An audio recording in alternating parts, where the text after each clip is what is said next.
हूं नरेश जोशी। आज हम पढ़ने जा रहे हैं नॉर्टन्स थ्योरम। ठीक है, अभी नॉर्टन्स थ्योरम में हम क्या क्या करेंगे, देखिए ध्यान से देखिए। नॉर्टन्स थ्योरम सबसे पहले हम फाइंड आउट करेंगे R N, then find out I N, then find out I L. Clear, ये तीनों चीज हमको फाइंड आउट करनी होती है नॉर्मली। अब नॉर्टन इक्विवेलेंट सर्किट कभी कभी पूछते हैं कि नॉर्टन इक्विवेलेंट सर्किट निकालो, तो नॉर्टन इक्विवेलेंट सर्किट क्या होगा, नॉर्टन इक्विवेलेंट सर्किट हमको एक करंट सोर्स रहेगा, उसके साथ में पैरेलल में क्या रहेगा, एक रेजिस्टेंस रहेगा। ठीक है, तो यहाँ पे जो करंट सोर्स को वैल्यू क्या रहेगी आई एन, और जो रेजिस्टेंस है उसकी वैल्यू क्या रहेगी आई एन। तो ये अब सर्किट क्या कहलाएगा आपका, नॉर्टन्स इक्विवेलेंट सर्किट। ध्यान रखना, ठीक है।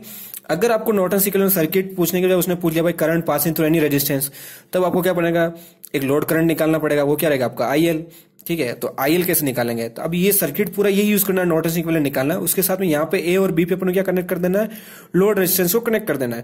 जैसे मैंने यहाँ पे कनेक्ट कर दिया, ये लोड रेजिस्टेंस ए और बी है। ठीक है, ये लोड रेजिस्टेंस मैंने कनेक्ट कर दिया, इसमें जो करंट पास हो रहा है कौन सा हो रहा है आईएल। अब यहाँ पे करंट आईएल निकालने के लिए एक कंसेप्ट है, कौन सा कंसेप्ट है आप सब जानते हो मेरे ख्याल से, नहीं जानते हो मैं बता देता हूँ, करंट डिवीजन रूल। ठीक है, अब करंट डिवीजन रूल क्या होता है, अगर मैं इस ब्रांच में करंट निकाल रहा हूं, ठीक है, तो उसका करंट क्या निकालूंगा, कैसे निकालूंगा, ठीक, ये ध्यान देना है। तो आईएल इक्वल्स टू क्या होगा, आईएल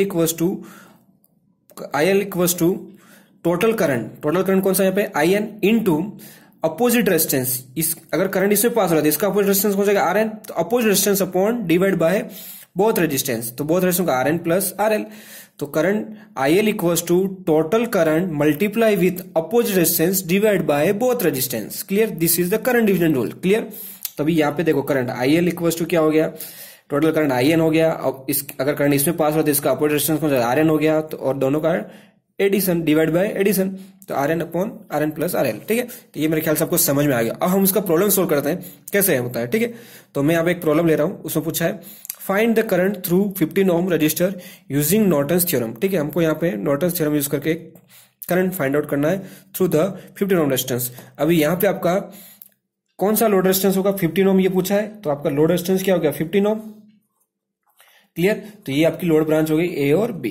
क्लियर, आया समझ में, तो इसको हम बोलते हैं लोड कलर रेजिस्टेंस और लोड ब्रांच। क्लियर, अभी हम लोगों को फाइंड आउट करना है क्या, ध्यान से देखना। ठीक है, नेक्स्ट स्टेप फर्स्ट वही अपनी calculation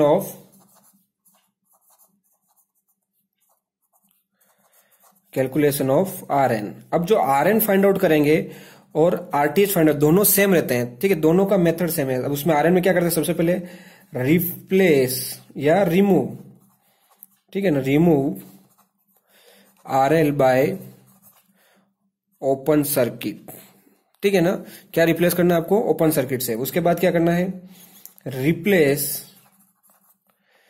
voltage source by short circuit. ठीक है ना, वोल्टेज सोर्स को किससे रिप्लेस करना है, शॉर्ट सर्किट से।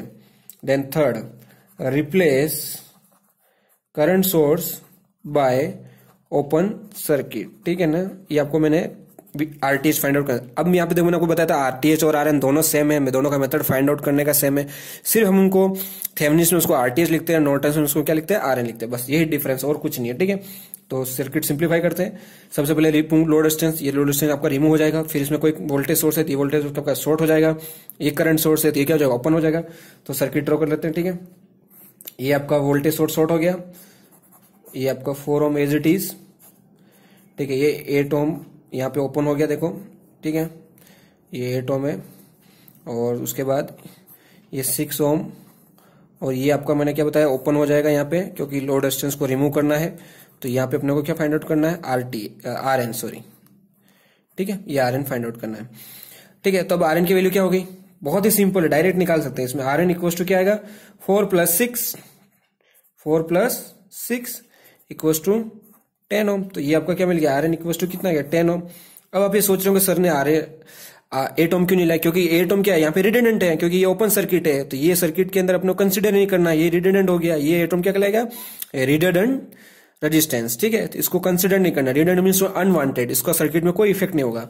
ठीक है, तो अपने यहाँ पे सीरीज में रेजिस्टेंस कौन कौन से, खाली 2 ही रेजिस्टेंस है, तो उसकी वैल्यू क्या आ गया, R N equals to 10 ohm. Clear, ये कभी भी सर्किट में ओपन सर्किट साथ में ऐसा कोई रेजिस्टेंस आता है जहां वो आपको दिख जाएगा, ऑटोमेटिकली दिखेगा कि वो रिडंडेंट है, मतलब अननेसेसरी है, अनयूज्ड है। ठीक है ना, तो वो सर्किट में कोई इफेक्ट नहीं करेगा, और वो रेजिस्टेंस को अपने को कैलकुलेशन में पकड़ना भी नहीं, ये ध्यान रखना। ठीक है, नेक्स्ट स्टेप।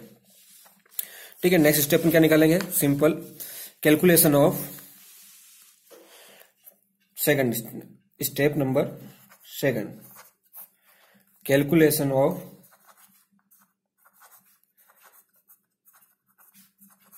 IN, ठीक है, IN निकालना है, ठीक है। तो यहां पे IN निकालने के लिए सबसे पहले क्या करना है, replace load resistance bye short circuit. ये ध्यान देखना है, शॉर्ट सर्किट से आपको क्या करना है, उसको रिप्लेस करना है, ठीक है, नहीं कि ओपन सर्किट। शॉर्ट सर्किट से उसको क्या करना है, रिप्लेस करना है। उसके बाद सर्किट डायग्राम दोबारा ड्रॉ करना है। तो ये सर्किट ड्रॉ कर रहे हैं, we are drawing again circuit diagram. 30 volt, 4 ohm, 8 ohm, ये आपका करंट सोर्स, 4 एम्पियर, 6 ओम, और ये आपका क्या हो गया, शॉर्ट सर्किट। देखो ये मैंने आपको बताया था, ठीक है। और ये आपको क्या है, load branch A and B। अब जब इसको जो शॉर्ट करेंगे वहीं से आपका करंट क्या पास होगा, IN। तो ये आपका क्या हो गया, IN, ठीक है। क्लियर आया समझ में, ठीक है। ये आपका IN रहेगा। अभी आपका यहाँ देखो, ये मेष 1 हो गया, ये मेष 1 I1 प्लस माइनस। नेक्स्ट ये आपका मेष 2, ठीक है। तो यहाँ पे प्लस माइनस, ये प्लस माइनस। क्लियर। तो ये आपका हो गया सिंपल सर्किट। नाउ से इसके देखो हर एक प्रॉब्लम अपने टेक्निक जो मेथड सोल्व कर रहे हैं उसमें प्रॉब्लम सोल्व करने हम मेश एनालिसिस को, इसलिए आपको मेश एनालिसिस बहुत अच्छे से आना चाहिए, आपको ध्यान रखना, ठीक है, बराबर। अब यहाँ पे IN की वैल्यू क्या होगी, ये इंपॉर्टेंट, ठीक है। तो IN इक्वल्स टू क्या होगा, IN इक्वल्स टू, यहाँ पे कौन सा I2 करंट जा रहा है ना, तो IN इक्वल्स टू क्या होगा, I2। जो IN की वैल्यू अपनों के, अगर I2 की वैल्यू पता चली तो वो आपका क्या हो गया, IN हो गया। क्लियर आया समझ में, ये हो गया। अब देखो यहाँ पे एक मेश में सिंप्लीफाई करने से आपको एक चीज ध्यान देना है, मेश 1 और मेश 2 के बीच में क्या आ गया, करंट सोर्स आ गया। तो ये क्या हो गया, सुपर मेश। तो इसमें पूरे अपन क्या अप्लाई करेंगे, सुपर मेश। ये पूरा सुपर मेश है, ठीक है ना। ये पूरा आपका क्या हो गया, ये कंप्लीट क्या हो गया, सुपर मेश, ठीक है। अब सुपर मेश में, ठीक है, चलो अप्लाई करते हैं, शुरू करते हैं super mesh. Direct apply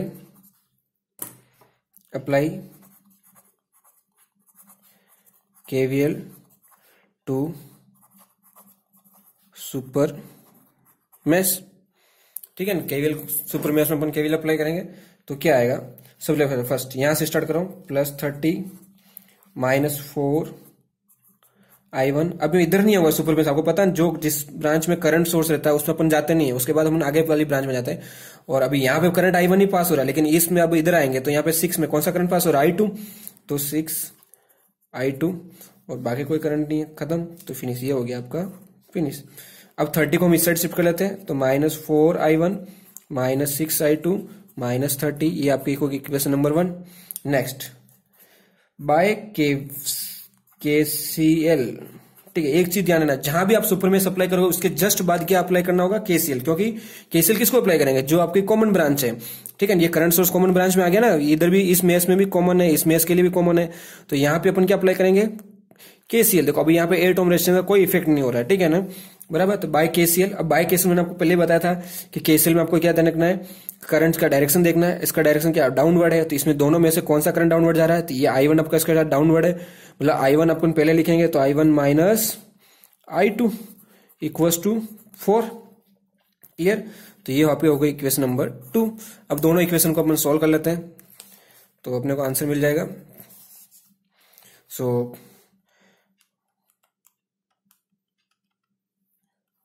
equation unknowns कितने हैं, 2।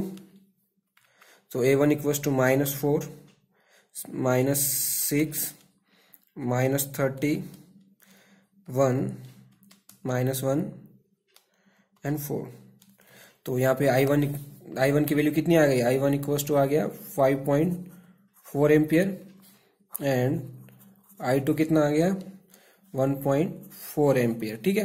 तो ये आपका I1 एंड I2 आ गया, ठीक है। तो अपने को पर्टिकुलर चाहिए क्या चाहिए, IN निकालना है।